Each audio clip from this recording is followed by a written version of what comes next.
Hello everyone, welcome to another edition of Pete's CD Vinyl World. Today I want to do a rank the albums from Van Halen.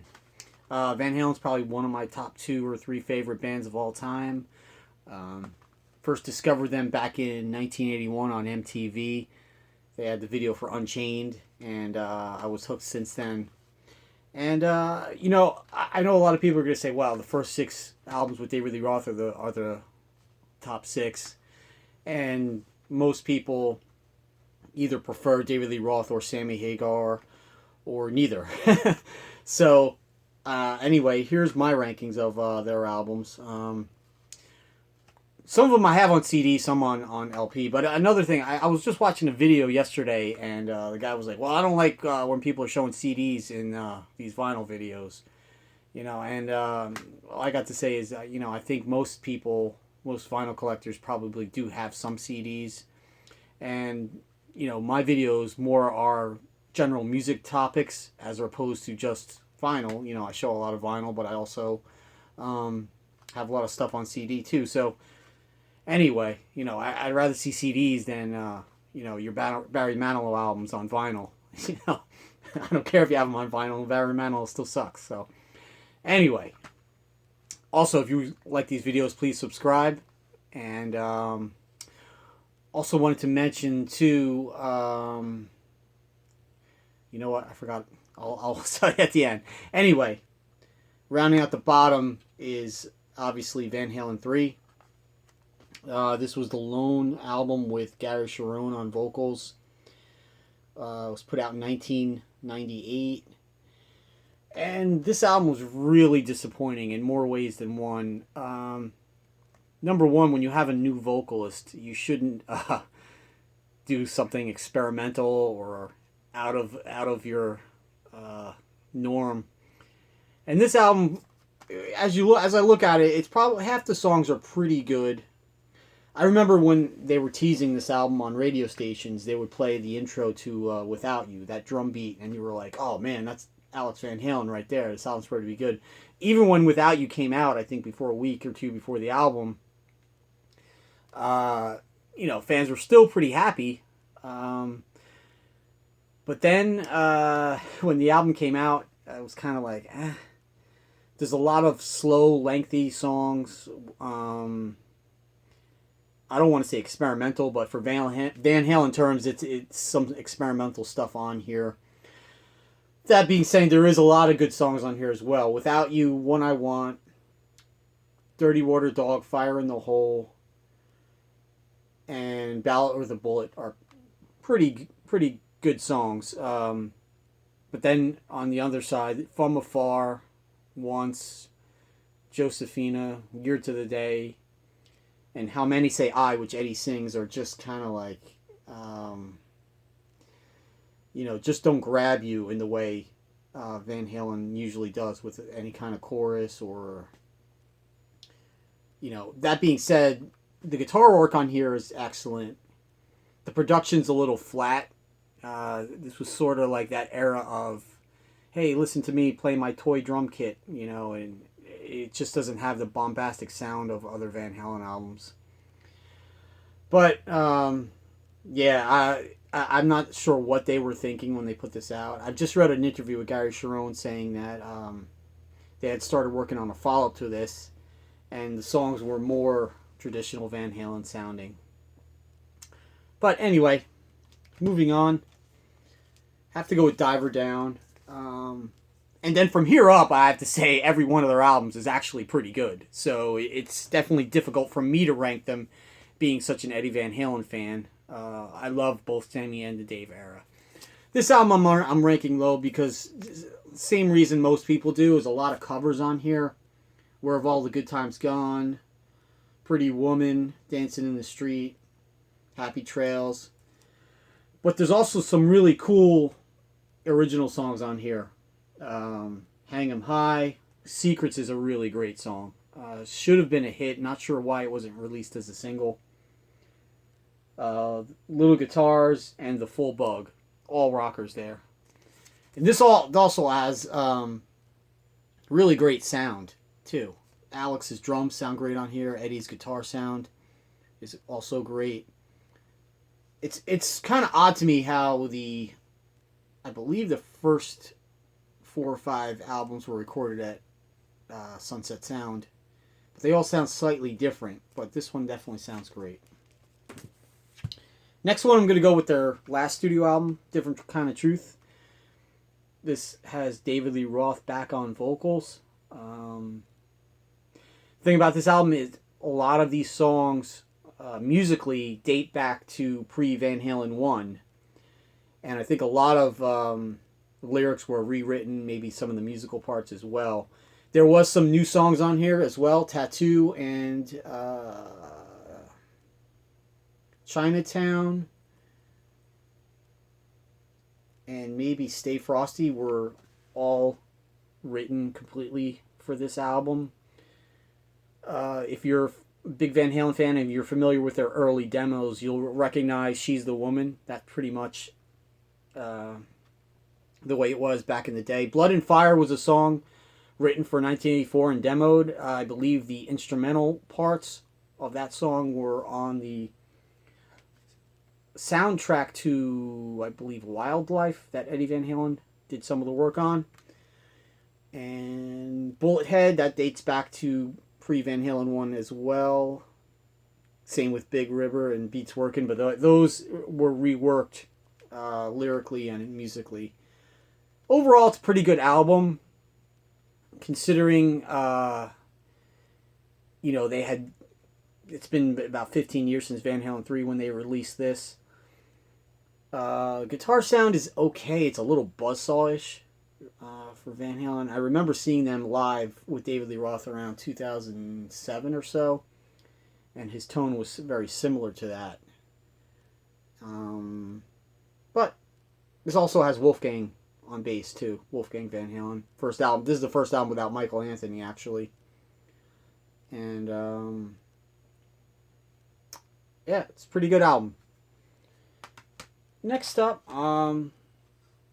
might be surprised I'm ranking this album so low, but this is Women and Children First. Again, a great album.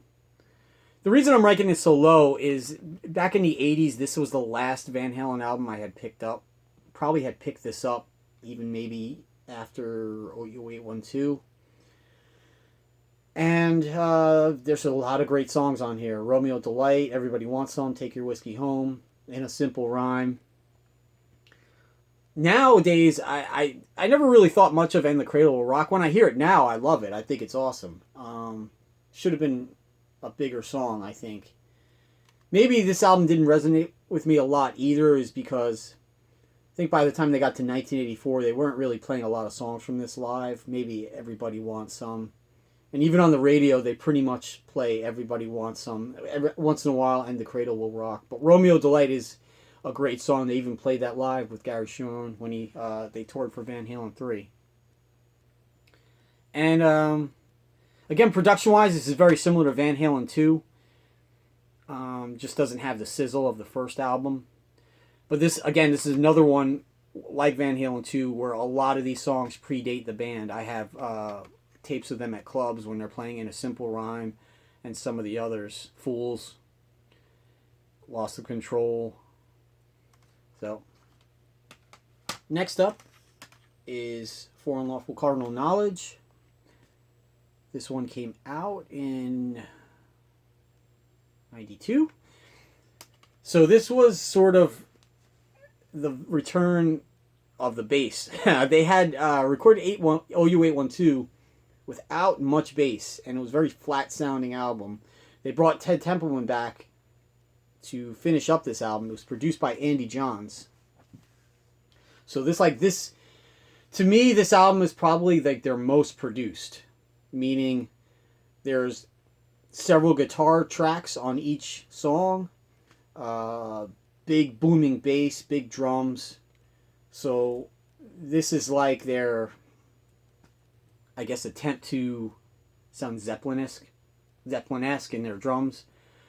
So the first song, this is the first album with Hagar that they didn't release a piano ballad as their first single, which is cool because Pound Cake is one of their greatest songs ever, I think. It really just kicks you in the ass. The only thing about this album that I'm sort of ranking it lower than some of the other ones. There are some throwaway tracks on here. In and Out, Man on a Mission are just kind of okay. The big song from this album was Right Now, which is actually a piano song. It wasn't keyboards. It was actually piano. So that was a big MTV hit, and the video was a big hit. Top of the World was a big hit too. That was a pretty good song.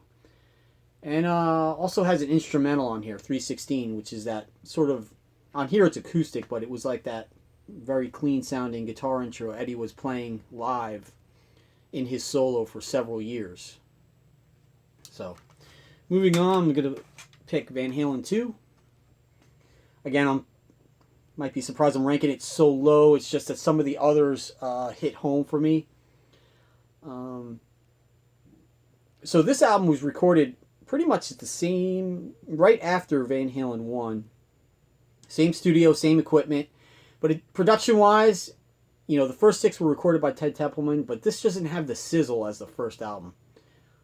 But I think every song on here, except You're No Good and Dance the Night Away, was written pre-Van Halen 1. So all of these songs were written beforehand, and they're on most of them are on the demos if you have copies of those. But yeah, this song is just great from top to bottom. Next up was the album we mentioned previously, Oh You Wait One Too. And again, production-wise, this is very flat sounding, not much bass on here. It's actually produced by Don Landee, who was their engineer on all the albums through 5150. I guess by default he just ended up producing this.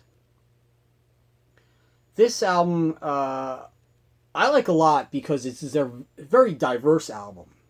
You know, a lot of the early Van Halen albums, they had different types of songs. And this one has a lot of rockers, AFU, Black and Blue, Cabo Wabo, couple keyboard songs, Feel So Good, and When It's Love, which is a big hit. It opens with Mine Oh Mine, which is has some synth in it, but it's really a rocker. And it has a lot of great guitar playing on here. Sort of, Eddie was real subdued on 5150, but this one, when he's soloing, he's really ripping. Source of Infection is a song I could hear David Lee Roth doing with them. This is the most Van Halen-like, that's sort of like the David Lee Roth era. It's a very diverse album. It's the most sort of loose and fun album, much like the David Lee Roth albums. That's why I sort of like this a lot as well. And this was my first concert ever, was on this tour. So this album sort of has a soft spot for me. Moving on is my favorite of the 90s, I guess you could say, with Van Halen Balance. A lot of people don't like this album. This was the 4th and final album with Hagar. But to me, this is their most underrated album, bar none. To me, if you're a fan of Fair Warning, you'd probably like this album. In fact, if you're not a Hagar fan at all, for Van Halen Hagar, this is the album I would suggest listening to. It's their darkest album. It's the most actually similar to Fair Warning, in my opinion. A lot of the songs are detuned down. Eddie tunes his low E down to D on a lot of songs on here. This was in the middle of the grunge era, or actually at this point maybe even post-grunge, because this came out either late 95, early 96. And Van Halen were one of the few bands to survive into the 90s. You know, Metallica, Bon Jovi, and Van Halen were probably the 3 rock bands, or hard rock metal bands, that survived into the 90s. They were so big that even on New Year's Eve, I guess it was 95, at midnight, they world premiered Don't Tell Me What Love Can Do. So that was the big attraction. So this was their 4th #1 album in a row still, so they were definitely a huge band here. I just remember this album, you know, my friends and I playing this album every night driving around. And there's a couple throwaways on here. Take Me Back, I'm not really crazy about. Big Fat Money is another sort of throwaway. Kind of would have ended up on the For Unlawful Carnal Knowledge album. But Seventh Seal, Can't Stop Loving You, Don't Tell Me What Love Can Do, Aftershock. Aftershock is a great song if you've never heard that. And it ends with a song called Feeling, which is like a slow bluesy, and has a slow bluesy intro, but the solo, it kicks into double time. I think has one of Eddie's best solos. And also, it's one of my favorite Eddie guitar tones, especially on tour. If you ever heard live clips from this tour, his tone is just awesome. The next four, I think, could go any which way. So I'll go with Fair Warning. You know, sometimes this might be my number 2 favorite, but today I'm just going to list it as number 4. Has my favorite Van Halen song, Unchained, on it. Very dark album. Short album, comes in around a half hour. Some of Eddie's, like, probably by the time they released this, it was their maybe their most experimental. Push Comes to Shove is a sort of a jazzy solo, but the solo kicks ass. So This Is Love is pure Van Halen. One Foot Out the Door has sort of a synth intro, and it just kicks into overdrive with Eddie soloing, and of course it has Mean Streets as well. So this is, I would say the top 4 are essential for any just rock fan in general. Next up, I'm going to go with 1984. You know, I said I was introduced to Van Halen around 81 with the Fair Warning Unchained video. And since I was so young at the time, I didn't really realize that they even had Diver Down out. I think MTV had banned the Pretty Women video. So when 1984 came out was when I became a full-fledged Van Halen fanatic. And of course this has Jump on it. Panama, Hot for Teacher. Which I was surprised even that people were like, Van Halen, they just went keyboards.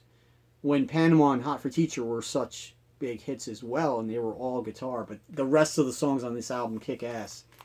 Top Jimmy, Drop Dead Legs, and personally has one of my favorite top 5 Van Halen songs, Girl But Gone Bad, on here. That song just kicks ass as well. So this is, I would guess, an essential album for anybody. Next up, I'm going to go with Hagar's first album, 5150. Again, when this album came out, I had just probably started playing guitar or was about to, so... And this was definitely the newest album when I started playing, so this album influenced me a lot playing-wise, along with the Live Without a Net home video. I pretty much watched that every day. Again, a lot of people just heard the radio songs. Why Can't This Be Love? Love Walks In, and Dreams, which is an awesome song as well. But, you know, the rest of the album is pretty guitar heavy. The album actually opens up with a song called Good Enough, which I can hear David Lee Roth doing as well. And Summer Nights is a killer song. The song 5150 is awesome as well. So if you just remember this song for the keyboard songs, you know, give this one another listen. And last but not least, I kind of have to go with Van Halen 1 as their best album. You know, this is an album that you could just put on and every song, you know, is killer. I think it's at one point every one of these songs has been played on the radio. It's probably their most well-known album, along with 1984. Has some of their best songs. Running with the Devil, Ain't Talking About Love, I'm the One. You know, when this album came out, of course, no one had ever heard anybody play guitar like this. And the production of this album is really off the charts. Like I said, it's kind of strange how some of the other early albums don't have that same sizzle as this. You know, the guitar tone on here is the one that everyone's been trying to get for the last 42 years. Even Eddie himself has been trying to duplicate it. But, yeah, this is just an essential album, I think, for anyone. So that does it. You know, if you want, list your favorite Van Halens in the comment section. You know, when I do these best to worst or worst to best albums, it's just my opinion. It's not like, you know, I'm putting this in the books or anything. Or somebody commented on one of my videos for Queensryche before when I did the worst to best, and You were saying, sort of saying, you don't know what you're talking about, and actually trying to tell me that some of the newer albums were better than the albums with Jeff Tate. And I was like, well, this is just my opinion. You know, it's not something set in stone. You know, if you want to list your albums, just let me know. You know, if you're listing the newer Queensryche albums as better than all of the Jeff Tate albums, obviously, you know, you don't know what you're talking about. You know. So anyway, like I said, let me know what your favorite Van Halen albums are, and if you like these videos, please subscribe. Thanks a lot.